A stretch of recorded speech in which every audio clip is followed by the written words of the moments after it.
तो दोस्तों आज हम प्रश्नावली 3.1 का क्वेश्चन नंबर 3 करेंगे।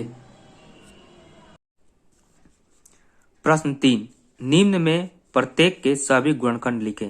पहला किसका लिखना है? 36 का।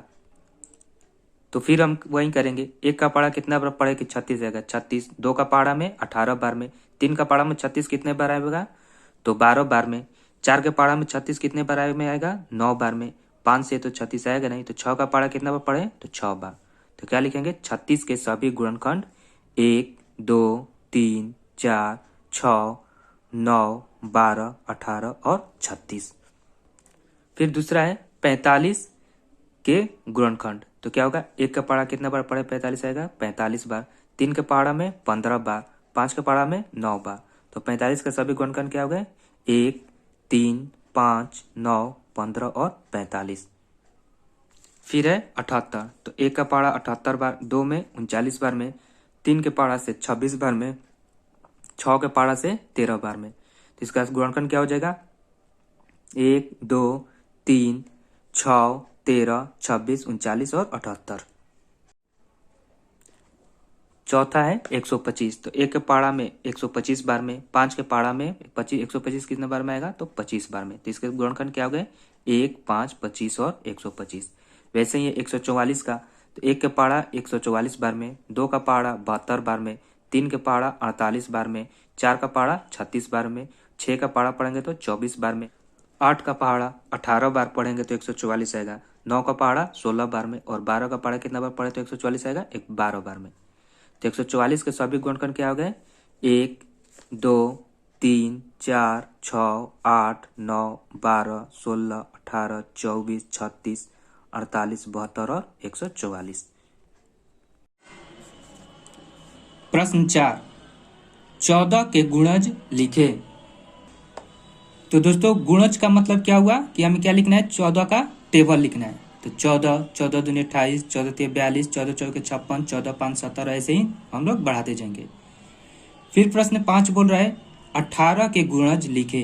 तो फिर हम क्या करेंगे? 18 का पहाड़ा लिखेंगे। 18, 18 दूनी 36, 18 तिया 54, 18 चक 72, 18 5 90 और डॉट डॉट डॉट। प्रश्न 6 क्या कर रहा है? निम्न में प्रत्येक के पहले 5 गुणज लिखे। इसमें हम क्या करना है कि प्रत्येक नंबर का हमें 5 तक क्या करना है? पहाड़ा लिखना है। जैसे पहला है 4 के। तो 4 का प्रथम 5 गुणज क्या क्या हो गया? 4, 4 दूनी 8, 4 तिहाई 12, 4 चौके 16, 4 5 20। फिर दूसरा है 12 के प्रथम 5 गुणज। तो 12, 12 दूनी 24, 12 तिहाई 36, 12 चौक 48, 12 5 60। फिर है 30 के प्रथम 5 गुणज। तो 30 का पढ़ा लिखेंगे 30, 30 दूनी 60, 30 तिहाई 90, 30 चौके 120, 30 5 150। ऐसे ही करेगा कि 24 का प्रथम 5 गुणज क्या होगा? 24, 24 दूनी 48, 24 तिया 72, 24 चौके 96 और 24 5 120। फिर 5 नंबर क्या करें? 50 के प्रथम 5 गुणज। तो क्या हो जाएगा? 50, 50 दूनी 100, 50 तिया 150, 50 चौके 200, 50 5। प्रश्न 7 क्या करें? सबसे छोटी अभाज्य संख्या बताएं। तो अभाज्य संख्या किसे कहते हैं? कि वह संख्या जिसका केवल 2 ही गुणनखंड हो। जिस संख्या का केवल 2 गुणनखंड होगा उसे क्या कहते हैं? अभाज्य संख्या।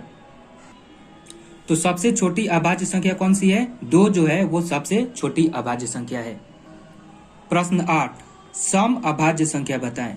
सम अभाज्य संख्या किसे कहते हैं? कि वैसी संख्या जो क्या हो? सम संख्या भी हो और अभाज्य संख्या भी हो। सम अभाज्य किसे कहते हैं?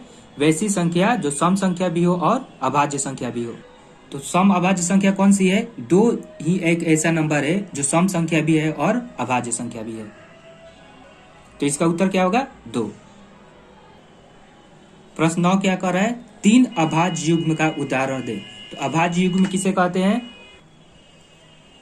वैसी अभाज्य संख्याओं का जोड़ा जिनके बीच केवल एक भाज्य संख्या हो। अभाज्य युग्म किसे कहते हैं? अभाज्य संख्याओं का जोड़ा होना चाहिए और जिनके बीच केवल एक ही क्या होना चाहिए? भाज्य संख्या होना चाहिए। जैसे क्या हो गया? 3 और 5 के बीच में एक भाज्य संख्या कौन सी है? 4। 5 और 7 के बीच में एक भाज्य संख्या कौन सी है? 6। 11 और 13 के बीच की एक भाज्य संख्या कौन सी है? 12। तो 3 अभाज्य संख्या हो गए, 3 और 5, 5 और 7, 11 और 13।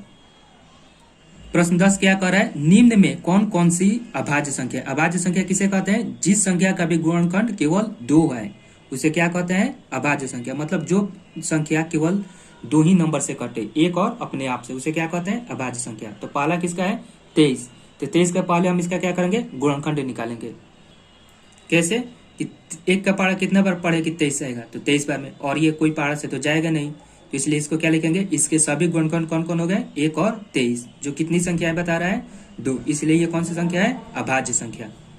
फिर दूसरा है 28, तो 28 को तोड़ेंगे, 1 के पहाड़ा कितना बार पढ़े कि 28 आएगा, 28 बार, 2 के पहाड़ा में 14 बार में, 4 के पहाड़ा में 7 बार में, तो इसके सभी गुणनखंड कितने हो गए, 1, 2, 4, 7, 14 और 28, जो क्या है, 2 से ज्यादा है। तो जिसका गुणनखंड 2 से ज्यादा हो जाएगा वो क्या कहलाता है,